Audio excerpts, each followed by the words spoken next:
ఈ దేశంలో మోడీ ఈడీ జోడీ పాలన కొనసాగుతూ ఉంది. ఈ రాష్ట్రంలో రేవంత్ రెడ్డి ఏసీపీ జేసీపీ అక్రమ అరెస్టుల పాలన కొనసాగుతూ ఉంది. ఇదేనా రేవంత్ రెడ్డి చెప్పిన ప్రజాపాలన అని చెప్పి నేను ఈ సందర్భంగా రేవంత్ రెడ్డి గారిని అడుగుతా ఉన్నా. స్వయంగా హోమ్ మినిస్టర్ ఉండి ఇవాళ ఆయన ముఖ్యమంత్రిగా ఉండి ఒక వరెస్ట్ ముఖ్యమంత్రి కింద కొనసాగుతూ ఉన్నాడు. అక్రమంగా ఇవాళ అరెస్టులు చేస్తూ ఉన్నారు. ప్రశ్నించిన వాళ్ళందరినీ అరెస్ట్ చేస్తూ ఉన్నాడు ఈ అరెస్ట్ ముఖ్యమంత్రి అని చెప్పి ఈ సందర్భంగా తెలియజేస్తూ ఉన్నా.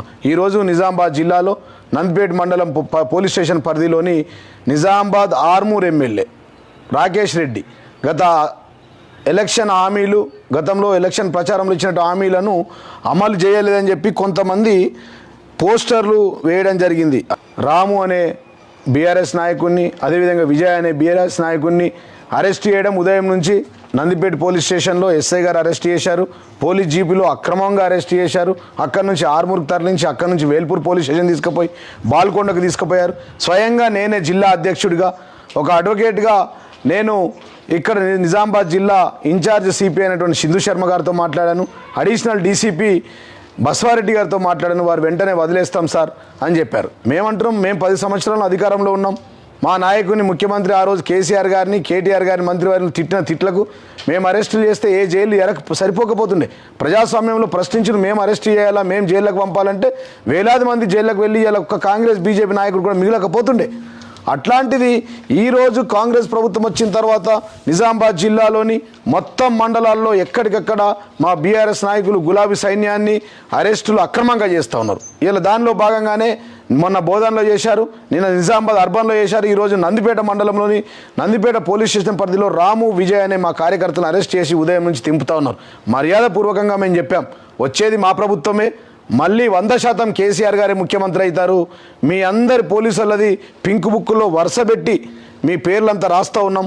ముఖ్యంగా డీసీపీ బస్వారెడ్డి గారు ప్రత్యేకంగా సుదర్శన్ రెడ్డి గారు కనసైగల్లో పనిచేస్తూ ఉన్నారు.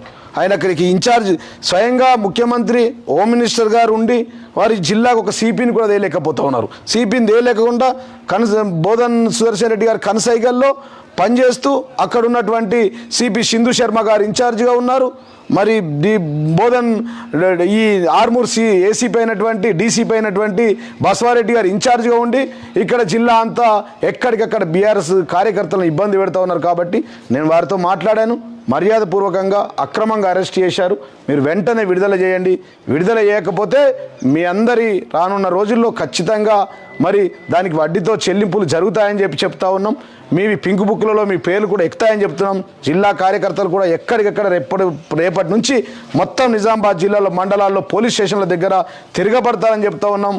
యావత్ తెలంగాణలో మరి మొత్తం బీఆర్ఎస్ 60 లక్షల సైన్యం కూడా తిరగబడతారని చెప్పి సందర్భంగా తెలియజేస్తున్నాం. కాబట్టి వెంటనే ఈరోజు ఉదయం అరెస్ట్ చేసినటువంటి రాము అదేవిధంగా విజయ్ అనే బీఆర్ఎస్ నాయకులను ఇతర యువకులను జిల్లా వ్యాప్తంగా కేసులు పెట్టండి నాయకులను అరెస్ట్ చేసిన వాళ్ళను వెంటనే వదిలివేయాలని చెప్పి మేము డీసీపీ బస్వారెడ్డి గారికి, జిల్లా సిపి సింధు శర్మ గారికి, నందిపేట్ రూరల్ సిఐ అయినటువంటి సిఐ గారికి, నందిపేట ఎస్ఐ గారికి వెంటనే మేము రిక్వెస్ట్ చేస్తూ ఉన్నాం. సాయంత్రం లోపల విడుదల చేయకపోతే ఖచ్చితంగా మరి మా పార్టీ కూడా మరి ఒక నిర్ణయానికి వచ్చి మేము కూడా ప్రజల నుంచి తిరుగుబాటు చేయడానికి సిద్ధమవుతామని చెప్పి సందర్భంగా తెలియజేస్తున్నాం.